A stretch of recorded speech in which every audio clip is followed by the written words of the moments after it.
Hello, everyone. Welcome back to Weber's Inside Scoop. And today we have a very special guest with us, somebody who is one of the big players in the international student sector. This person needs no introduction, but I will still introduce him anyways. So, would like to introduce you to Javier, with over 6 years of international with over 6 years in the international education industry. Javier has worked in multiple areas within the international education field. This includes sales, marketing, business development, and most recent career developments of one of the largest private colleges in Vancouver, with the intention of positively impacting the international students industry based not only in his professionalism but also his personal experience. Javier decided to co-found Thrive Magazine, a magazine for and by international students, which has had an impact on both current and the prospective students overall. And yeah, I mean, without further ado, Javier, welcome. Hey, my friend. Thank you so much, Aaron. How are you, my friend? I'm doing good. How are you doing? Good evening. I'm great. I'm great. Thank you for asking, my friend. Yes. Congratulations on changing the name, by the way. I love it. I love the new name. I love the new image. It looks amazing. Thank you so much. That is something that we look forward to hearing from people, from our partners. So yeah, I mean, Javier, if you could introduce yourself a little bit, and then we can dive right in. Yeah, of course, of course. I mean, I think you hit most of the important stuff. Yes, I've been in this industry for almost 7 years now. I think the important thing to mention is that my whole journey involves me having worked in an agency, which, as you know, are usually the main reason why students are able to study elsewhere. Right? They use a middle guy. So I was one of those middle guys. Then I became a student myself. Then I Mhm. in services, right? So accommodation providing for students. And I work for Cornerstone College, one of the biggest and most important private schools in Vancouver. So it's been quite a journey. I know quite a lot about this industry. And because I have all this knowledge, I wanted to be able to provide people, other students, with some of the things I know. And that's why we decided to found Tribe Magazine. That's very interesting. And how long has Thrive Magazine uh, been established? So the idea began a little bit over around 3 years ago, but formally we have been working only around 2 years, a little bit more. Um, and it just started like simple, like an idea to have a blog, and then it expanded to be something more, be a magazine, and then an actual community, right? Mhm. And we are continuously growing and growing. We are located in a couple of physical locations, although our main distribution is, of course, digital, right? Mhm. Yeah, I mean, earlier I was on a call with Rafa, and she mentioned that you guys are getting your magazine published in the library in Vancouver as well. So congratulations on that. Thank you, thank you. Yes, yes, big achievement, big achievement. We are really happy. Yes. So for the viewers who just joined us, glad to introduce you to the co-founder of Thrive Magazine, founder of Thrive Magazine, Javier, and who has played a big role in the international education sector, and he's here today to talk about the challenges that is being faced by international students and also how to overcome that, because he's been in the industry for over 6 years now, Yeah, and not just as an agent of bringing students in, but also a student, an international student yourself. And that is why you saw this pain point within the industry in the market, and you launched Thrive Magazine. that's correct. That's correct. Yes, yes, yes. And as you mentioned, I think one of the biggest things we can do for students is allow them to remove some challenges that they might find in their journey Mhm. by providing information. I think that's the best thing we can do in order for people to be aware of potential challenges, and that so that when they come, because when you're international students, you're going to face challenges, right? No matter what. So but by the time they come, you're more prepared, right? So when you talk about challenges, what kind of challenges are you talking about? Oof, well, there could be many, and it's not that I'm a negative person. I usually try to portray how studying in Canada actually is, because sometimes I believe that there's this bias in the industry of portraying like everything is great when you come to a country like Canada and be an international student, but it has some challenges, of course. Which challenges you might mention? Well, one of the biggest is that finding a job is really, really hard. And of course, there's some people that are doing something about it, and then there's people that are talking about it. But for some reason, we actually don't get it until we are actually trying to get a job in Canada, right? And then you realize, like, wow, this is harder than I expected, right? And that's how Weibo came to be, right? Uh, Exactly. because it was so hard that the necessity of connecting international students with local employers, it's there, right? And then I would say like challenges could come in a multiple ways. So number one is finding a job, of course. But the one thing that people and what the one I think would say the key challenge is finding an accommodation before you arrive in the country.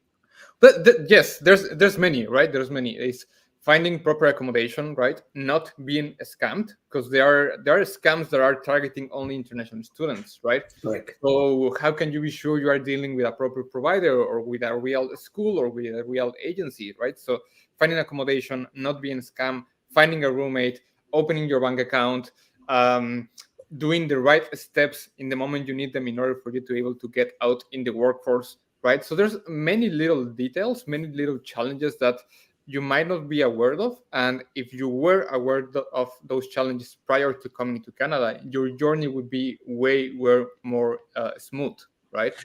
And then based on your experience, right? How, like, knowing these challenges, how can these challenges be converted into opportunities? That's a great question. I think one of them is, if you know about the challenge, right? If you know that this might come your way, you are better prepared, right? And if you are better prepared, then it's easier for you to see all this stuff as an opportunity, right? But I think the second thing is that if you start preparing and doing your homework even before coming to Canada, um, then many of these challenges could turn into opportunities. For example, if you start to network, as you probably know, Arun, networking in Canada, it's everything, right? And it's not only to get a job, but also to help yourself as a student, right? So networking, for example, is something you can do in order for you to prepare yourself and turn these challenges into opportunities. The other one is, as I mentioned, doing your homework, because something I see that is quite common within this industry is that if myself as a student, I'm not prepared and not informed about how the whole process of studying Canada works, and I only relied in other people, um, I might be relying on somebody that is misinformed, not on purpose, of course, right? There's so many information around, and then maybe somebody gave me the wrong information, and if I don't know about it, maybe I go on the wrong path, right? And this has happened so many times. And then when you're playing with something as big as, for example, immigration, that's a really big challenge for you to try to deal with, right? I mean, like, as we are talking about like all these challenges, myself as an international student as well, it was quite, I would say, there's no one particular challenge that is, on its peak, but everything is a challenge from, as you mentioned earlier, so regarding the scams on accommodation. Right. So, and through that, how is Thrive able to help students overcome all those challenges? Well, what we're trying to do is inform students, right? So what we do is we write all our articles ourselves, right? All of us having been previous international students or current international students. So that's why it's important, as you mentioned, Tribe Magazine is for and by international students. So that's one thing we do. The second is that we partner ourselves with different professionals in the industry or different organizations like yours, so that if there's something we don't know about and we need an expert's opinion on it, then we can get it, right? So when it comes to immigration, finding a job, doing your taxes, right, then we get those people to write articles for us to be able to do that. And we also have a big network and we do community events to support students. And then if you can share a little bit about your community, your Thrive community as well. Yeah, of course, of course. So the community is mostly based in Vancouver because Stripe started here, and just recently we made the decision of starting writing about different provinces as well. So Ontario, Quebec, because as you know, those three provinces are the ones with more international students. Hmm. But our community is mostly based here. It's formed of either current students or previous international students, and we just want to have fun and support each other. And we do multiple stuff that range from going to the beach and play some volleyball, or maybe have a one-on-one session with somebody that can help you out to do your taxes, help you with your career development, and so on. So again, I think part of being an international student is to try to realize that being an international student on its own should allow you to interact with other international students and not for you to isolate within your community. Because probably this happened to you, right? But at least in my school, when I came here, Latinos were just hanging out with Latinos, Asian Yeah, with Asian, Hindi with Hindi, right? And we're trying to break through that. And a it's also tough really barrier hard. to break. Yes, yes, it's really hard. It's really hard. And it's also really hard for you to get along with domestic students, right? Mhm. Canadians. Yeah. So, by like you mentioned, it's very hard to communicate or to blend in with different people. So, what would your suggestions be? And also, in case if all our viewers, those who are watching, feel free to share with us in your comments in the comment section as well about the challenges that you faced when you came to the country.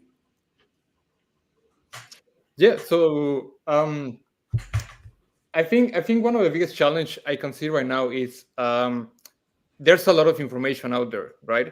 And sometimes it's really hard for you to identify which information is actually true, right? YouTube There's is filled with videos. Yes, yes, and there's this thing that I hear over and over again, something like I'm just gonna paraphrase, right? But my cousin told me that his friend did this and it worked for him, so I'm gonna do it, right? Yeah, And this works for everything. Like my cousin told me that his friend find accommodation like this, or my and and because of this, I have heard of students who try to come and apply for a visa on the airport without having a program or no permit on the other side waiting for them, right? And you need to educate yourself, right? With the proper resources for you not to make those mistakes of hearing all of this information that might not be properly filtered, right? interesting. And other than that, so challenges is one thing. Challenges of finding a job is one thing. How does Thrive, like, what kind of role does Thrive play amongst like international students? Because right now, as we know, there are three different sectors. They have incoming students, we Yeah. have students that are currently studying, and we have the recent graduates. So how is Thrive playing a role in all these sectors? Yeah, that was a tough structure to try to make, right? But we planned the magazine from the beginning so that we could cater all of these different sectors. I think the sector that is more in need on principle is prospective students, because you don't know Mhm. where to start. There's so much information. How do I pick my school? Which province is the best for me? All of these questions is the moment in which you need more help. So of course we cater a lot to that. But when it comes to the rest of the journey for students, we do a little bit of everything. So our articles range from life in Vancouver, like how expensive it is, where to get your bank account, how much does it cost to live in Vancouver. We break down the expenses, right? And that range all the way to best places to go and eat, right? Most student-friendly cafes or places to eat, That right? is one thing I really like about Thrive, because when people are talking about international students, it's always about the struggles that you are facing, but Yes, yes. nobody talks about the good side. Like how you are promoting on Thrive of, okay, this is the struggle part, but at the same time, as an international student, you also deserve to enjoy life. So here are also the places that is budget friendly and affordable, and that you can also enjoy. Right, 100%, 100%. And then another thing we do to try to cater to all of these different audiences, right? Different students in different journeys, is that we always bring a student in every of our issues, every of our editions. We bring a student and we feature that student and their journey, right? And we usually try to pick a student whose journey somebody else can learn from, right?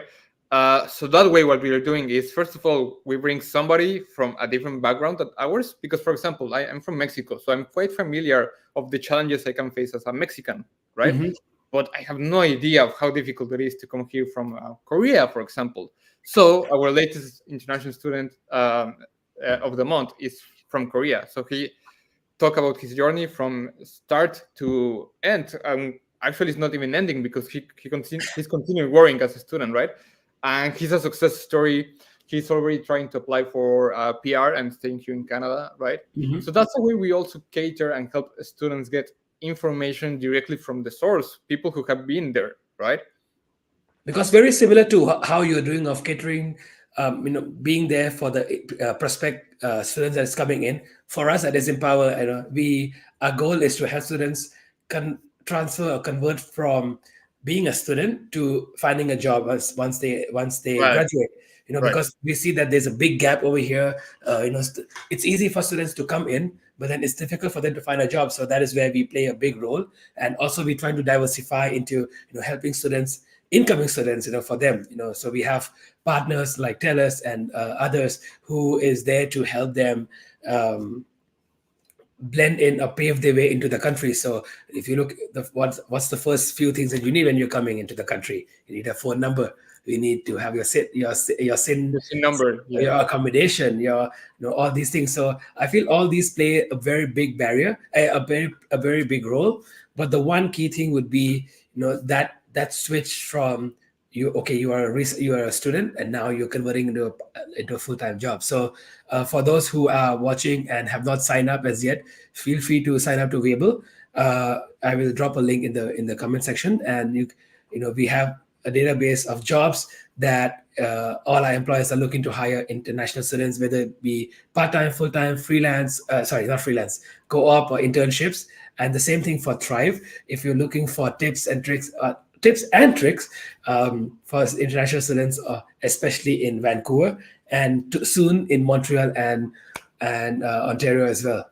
Yes, correct, correct, correct. Yes, um, I think one of the most important things I can say to prospective international students is I think you should land down your expectations, right? I think one of the biggest challenges for international students is when we on our own create some expectations about what studying in Canada means or could mean. And when you come to Canada and expectations are not met and reality hits you, the crash can be really, really big if you allow yourself for the expectation to be somewhere like super different to reality, right? And I can say this because of experience. So, for example, when I was working in a accommodation provider company, right?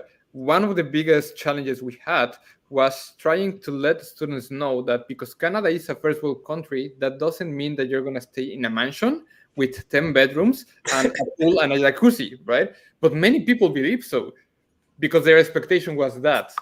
Why did they get that expectations? I don't know, right? But they got it. So it is important for us to kind of like manage our expectations for sure. Yes. Yeah, I mean, sorry, I'm just dropping a link of Thrive magazine onto the comment section.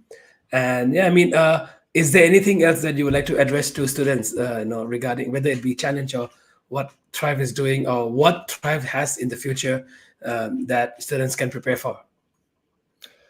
Yeah, I think the one thing I would like to address is that right now there's many changes happening on this industry on international education in Canada, and the reason of these changes is exactly because there has been um, a lot of agents and people involved in this industry that might not have the best interest of students in mind and has resulted in damaging the industry itself.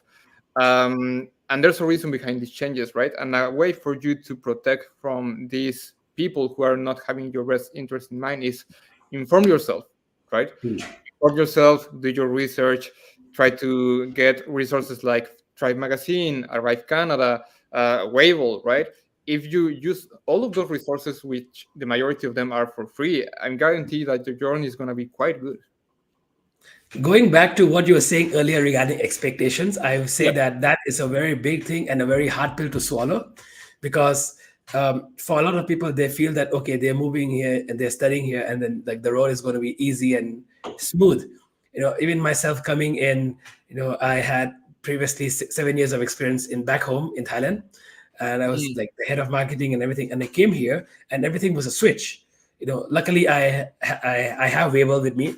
But for other students that I've known, people used to work in banks, and then they come here and they have to start all the way at the very Oh bottom yeah, again. yeah, yeah. We have doctors driving Ubers, right, and engineers working in McDonald's. I know. Yes, yes. Exactly. So, going back to that point, that is something that I would say if you're able to break through that barrier, it's going to really help you, see reality in a better way, and also not have like a negative mindset. But we all have to start from somewhere.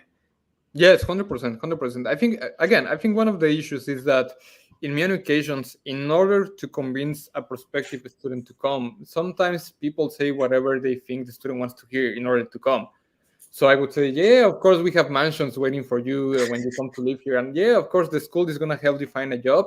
It's gonna be a CEO position, nothing less, right? So that damages the industry on its own, right? And that also damages you as a student because they are painting a paint for you that is actually not real, right? So again, the best way for you to protect yourself and be ready for this journey in Canada is to be informed, right, and manage your expectations. I think the one key thing. So I came across something, and it's very interesting. So how can international? We've talked a lot about the barriers that they feel, but then the one key thing that people don't really talk about is mental health. Yo, oh yes, 100%, yes. Is Thrive doing anything to help students who is facing mental health issues?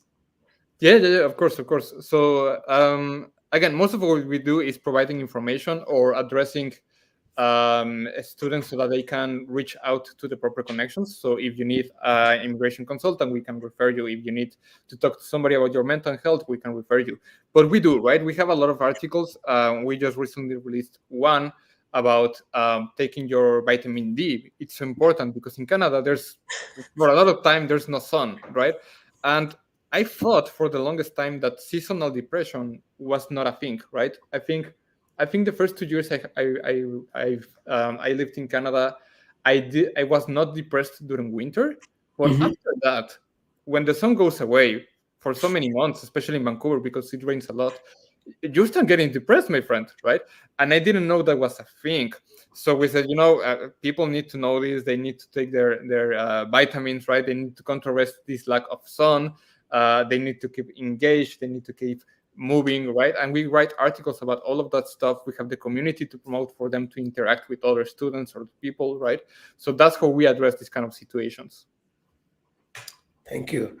And then, what advice would you have for international students to maintain their mental health and well-being while studying abroad? Yeah, so one of them would be try to reach out as much as possible to other students. So if by any chance you are struggling in any sense with your mental health, whether it's because you feel lonely or you think that maybe I made a mistake, I shouldn't have come to Canada, reach out to other students because many other students have felt the exact same thing that you're feeling. And first of all, just by reaching out to them and hearing that their story is similar to yours is reassuring, right? Because you feel that you're not alone anymore.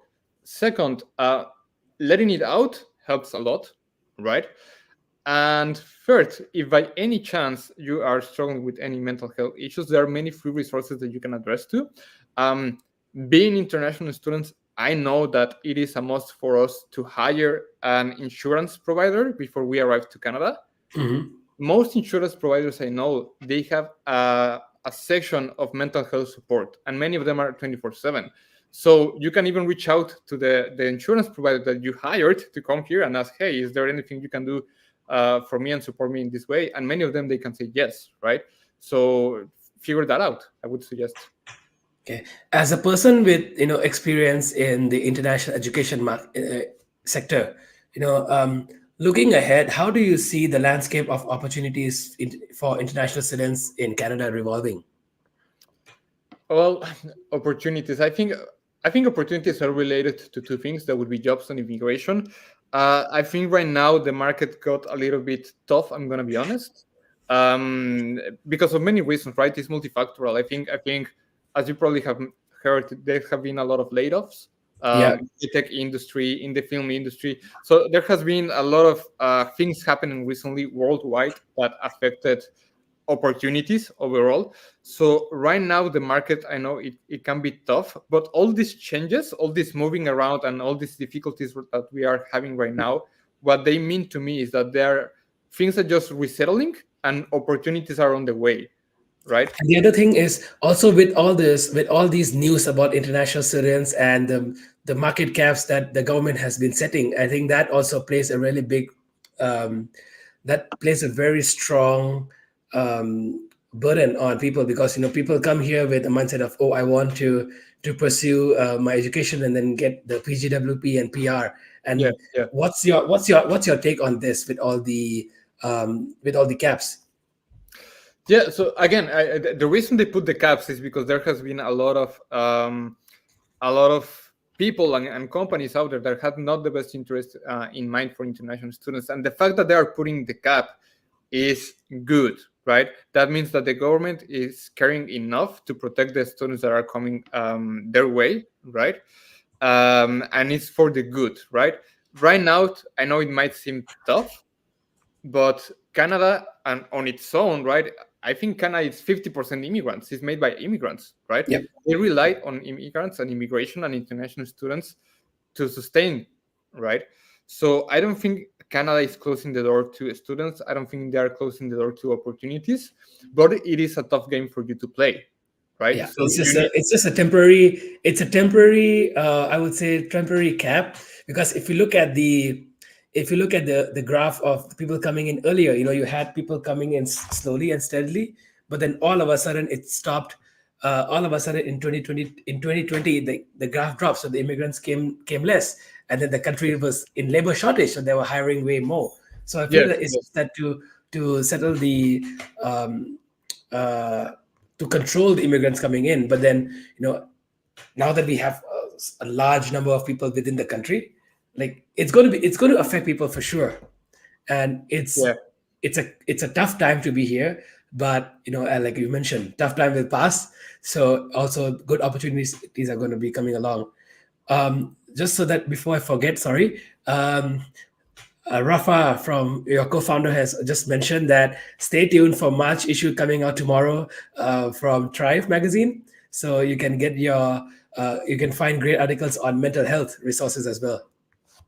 100%. Thank you, Rafa. Yeah, my friend, as you mentioned, changes. This change, although it's tough right now, I think it's for the good. And the good thing that I like right now about Canada is that more and more international students, like Pat, like yourself, Rafa, myself, are doing something to support other students. And I have never seen so many international students trying to make something to support other students before. So it is a good time for you to try to come to Canada because there are more and more resources coming our way. Yeah, 100%. nowadays I see that there's quite a lot of businesses that is out there, for the international students and helping the international students. Normally Yes. it's everything is like a service or something, but now like in the past, I would say in the past year and a half, I've seen a lot of new organizations that popped up, which is like for and pro international students. So you see that Yeah. the community is very strong. Exactly. Exactly. All of these companies are popping up because there was a need that us international students felt when we came to this country, and we were like, okay, I think nobody is helping me fulfill this need. We're gonna make it on our own, right? And we're doing it so that other students won't need to do so, right? So I think that's really good. Yeah. And then talking about the future perspective, especially on education, with the new caps of people who's coming here for a master's or a PhD would only be eligible for the PGWP for their spouse. So I would say, what long term benefit can international student gain from Canadian education and also experience? Um, Canadian education experience to work elsewhere or to work in Canada? I would say both, because some people's goal is just to come here for education and then go Of course, back of course. and build something in their home country. Of course, of course. I mean, Canada has some of the best schools out there, right? So Queen's University, Toronto University, UBC, you name it. They have really, really good education. So regardless if you're coming here to pursue a master's or whatever, just to go back to your home country, I think it's worth it, especially because, as we have mentioned, there's many challenges that you might have not expect before coming here, and when you come here and you face these so many challenges, you grow. You like as a result you grow, and that's what you want, right? Not only academically speaking, but also as a person. So yeah, I think there's a lot of benefits. I think there's the benefit of course, the academic achievement, but also such a multicultural environment. When you go out there, my friend, and you go and ride the bus, you hear Spanish, you hear Hindi, you hear Chinese, you hear English, you hear so many languages. There's not that many cities or countries in the world that you can have that experience, right? And in Canada, you can have that 100%. Exactly. And I mean, speaking and about speaking about mental health earlier, we have Amir Raj. Speaking of mental health, if anyone is struggling with OCPD, they can definitely reach out to him as well. You know, uh, Amir, are you a consultant or counselor? If you could share a little bit more about yourself, if you have a website, please feel free to drop a link, and then we will definitely help drive students towards your way, because mental health plays a very big role. And we know, like, I've personally seen struggles, people struggling through all of this, and it really affects you. Yeah, yeah, yeah, yeah. OCPD is obsessive compulsive personality disorder, just for you to know, my friend. Yes. Okay, so yeah, Javier, is there anything else that you would like to address, any particular topics that you would like to dive upon? Um, I think, first of all, thank you again for the invitation. I think that students should keep on the lookout for companies like Wavell or Thrive and take advantage of those resources, because there has been some other people that throughout this journey they had no hand to support them, and it's really hard, right? It's really hard to try to figure things on your own. It's really hard for you to have no hand to support you in any way. So take advantage of all of these resources. Many of them are free. I know that sometimes us international students can be price sensitive, because coming to study here is not cheap, right? Many of these resources are for free. In many of these type of resources, you can get a really strong network to support yourself, not only when it comes to job purposes, job hunting, but also for mental health purposes, finding a friend, not feeling lonely, and so on. So just keep on the lookout for these services. All right. So I think since we are running, coming towards the end of the time, like I mentioned, what I normally like to do is a quick rapid fire round, just so that our viewers can get to know more about Javier, and also they'll feel more comfortable reaching out to you personally. Yeah. So I would say one. So we're talking about the winters and the seasonal Depression. sickness. Yeah, Yeah, yeah, yeah. depression. So, what is the one word to describe your first winter in Canada? Pff, I think lonely, Sorry, lonely, lonely. lonely. Okay. Yes. Yeah, yeah, yeah. And which is your favorite? Which is your favorite Canadian city? Oof. Vancouver for sure. Yeah. Just because you're based in there, Of course, of course. No, but because it's not that cold, my friend. it's not. Yes, I'm based here in Calgary, and it just started snowing earlier in the afternoon. It was 6 degrees, and just within 2 hours, it is now -5. Yeah, no, no, no, no, thank you. I'm okay. Adios. No. Yeah, one of the biggest, I would say, one of the main question that you need to ask everybody is poutine or maple syrup. No. Maple syrup. And what is the most essential app for international students? The most essential app. Yes. The most essential app. That's a great question. I didn't use any apps when I came here. I think for me it was Google Maps to be able to move around 100%. But that was back in my day. I think nowadays I would use an app to find a job 100%. And any particular platform as well? I'm not gonna say one platform that I know because I don't want people to think that they pay me. But Wable, I would for sure use it because we are focused on international student guys, and I think that's really key. That's really important, of course. Okay. And then hockey game or live concert? Sorry. Hockey game or live concert? Have Oh, you been live to a concert. hockey game? Live concert, my friend. Live concert. Okay, I think that's about it for today, Javier. Thank you so much. And for those viewers who are watching, if you are looking for any support when it comes to your journey here in Canada, feel free to reach out to Javier from Thrive. And also, don't forget to subscribe to Thrive magazine. Yeah, they send out issues once a month, and they talk a lot about support for international students, whether it be accommodation, lifestyle, jobs, etc. So yeah, feel free. And Javier, are you also open for mentorship? Because a lot of our students that watches our live tend to be looking are always seeking out for internship for mentorship opportunities.